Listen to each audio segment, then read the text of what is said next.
बहू, ये देखो, सोफा के नीचे कचरा है, वहाँ भी झाड़ू लगा दो। वो क्या है ना सासू माँ, मैंने अपने घर में कभी झाड़ू पोछा किया ही नहीं। अच्छा, हाँ सासू माँ, वहाँ काम वाली आती है ना, और जब नहीं आती तो मेरी माँ कर लेती थी। ठीक है ठीक है, जल्दी करो बेटा, 8 बज रहे हैं और गौतम 9:15 बजे ऑफिस के लिए निकल जाता है। पर सासू माँ, इतनी जल्दी खाना कैसे बन पाएगा? मैं जाकर कुछ तैयारी करती हूँ, तुम भी जल्दी से काम निपटा कर आ जाना। जब विधि नहाकर रसोई घर में पहुंची, बताइए माँ जी, मैं क्या करूँ? सब्जी दाल चावल बन गया है, आटा भी मान दिया है, तो बस रोटियां सेक ले फटाफट। पर ये क्या सासू माँ, एक ही सब्जी? तो दाल तो है ना साथ में। अच्छा, देखिए बुरा न मानो तो एक बात कहूँ सासू माँ, मेरे यहाँ तो एक सब्जी में कोई खाना खा ही नहीं सकता। भैया तो सीधे थाली ही फेंक देते हैं। ये कहकर वो रोटियां बनाने लगी। हाँ हाँ ठीक है, पर जल्दी हाथ चला। माँ मैं जा रहा हूँ। अरे रुक बेटा, ये ले तेरा डिब्बा। ठीक है माँ, चलता हूँ मैं। इतना कहकर वो ऑफिस चला जाता है। दोपहर में सुमन जी विधि से कहती हैं, बहू आज किराने की लिस्ट बना लेना, गौतम कल जब ऑफिस से लौट कर आएगा तो सामान भी लेता आएगा। ठीक है सासू माँ, बताइए क्या क्या लिखना है? अब तो रसोई तुझे ही संभालना है, अपने हिसाब से लिख ले, अंदाज तो है ना तुझे? हाँ सासू माँ। और हाँ, पर्ची ध्यान से गौतम को दे जरूर देना। जी ठीक है। दूसरे दिन टिफिन के साथ विधि एक कागज भी देती है। ये लिस्ट जाते समय किराने वाले को देते जाइएगा और शाम को सामान ले आइएगा। अच्छा ठीक है। जब शाम को गौतम लौट कर आया तो बहुत गुस्से में था। माँ माँ, क्या हुआ बेटा, बड़े गुस्से में लग रहा है। ये कैसा किराने का सामान लिखा था माँ? हर बार 5-6 हजार के अंदर आ जाता था और इस बार 15,000 है। 15,000? लिस्ट तो दिखा भला। आटा 20 किलो, दाल 5 किलो, चावल 10 किलो, काजू 1 किलो, बादाम 1 किलो, पिस्ता 1 किलो, देसी घी 5 किलो, लाइजोल 1 लीटर। बहू, कहीं पर्चा बदल तो नहीं गया? नहीं सासू माँ, ये मैंने ही लिखा है। इतना सामान तो किसी प्रोग्राम में आता है बेटा। सासू माँ, तो फिर लिस्ट आपको ही बनानी चाहिए थी। हमारे मायके में तो किराने का सामान ऐसे ही आता है। चुप, बिल्कुल चुप, अब एक शब्द भी नहीं सुनूंगा। मुझे पता है तेरे मायके वाले कितने रईस है। विधि गुस्से में कमरे में चली गई। ये क्या किया बेटा तूने, रुला दिया उसे। माँ, तुमने बातें नहीं सुनी उसकी? अभी उसमें बचपना है, पर तुम तो समझदार हो ना। अरे माँ, तुम भी जा, अब हाथ मुंह धो ले, मैं चाय बनाती हूँ। इसी तरह दिन बीतने लगे, पर विधि की शेखी मारने की आदत ना गई। लेकिन गौतम का इस आदत पर चिढ़ना बढ़ गया।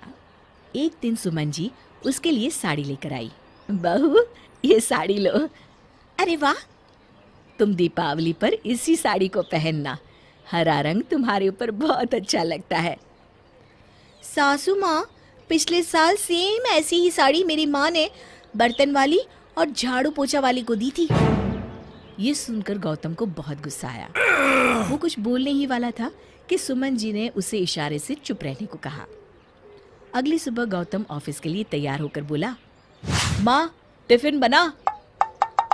बहू, टिफिन तैयार है? हाँ, बस हलवा रखना बाकी है। जल्दी कर बहू, ला हलवा मैं रख देती हूँ। सासू माँ, ऐसा हलवा तो मेरे घर में किसी के गले से ना उतरे। हम लोगों को तो एकदम घी में तर हलवा पसंद है। आज गौतम के सब्र का बांध टूट ही गया। वो अंदर गया और हाथ में एक सूटकेस लेकर वापस लौटा। विधि, विधि! जी कहिए। चलो। कहाँ? तुम्हारे मायके। क्यों? वहीं रहो और दूध घी खाओ, जब तुम्हारा पेट भर जाए तब आ जाना, समझी? अरे बेटा सुन तो। नहीं माँ, मैं नहीं झेल सकता। ये कहकर उसने विधि का हाथ पकड़ा और लगभग घसीटते हुए उसे मायके छोड़ आया। कुछ दिन बाद सुमन जी ने कहा, बेटा तू तो ऑफिस में रहता है और मैं पूरे दिन घर में अकेली रहती हूँ और इसीलिए खाली घर खाने को दौड़ता है। माँ, मैं कैसे जाऊँ? बड़े गुस्से में छोड़कर आया हूँ उसे। तो क्या हुआ बेटा, पूरे दिन घर में चहकती फिरती थी। देखता हूँ संडे को। अगले दिन गौतम का टिफिन देकर सुमन जी ने कहा, आज ध्यान से ले आना बहू को। आज नहीं माँ। शाम को जब 6 बजे गौतम घर लौटा तो उसने देखा दरवाज़ा बंद है। चलो एक्स्ट्रा चाबी से खोल लेता हूँ। दरवाज़ा खोलकर जैसे ही गौतम सोफा पर बैठा, उसकी नज़र टेबल पर रखे कागज़ पर पड़ी। मैं बहू को लेने जा रही हूँ, तुझे आना हो तो तैयार होकर बनारसी मिठाई भंडार पर आ जाओ। वो जल्दी से टैक्सी लेकर बनारसी मिठाई भंडार पहुंचा तो देखा माँ उसका इंतजार कर रही थी।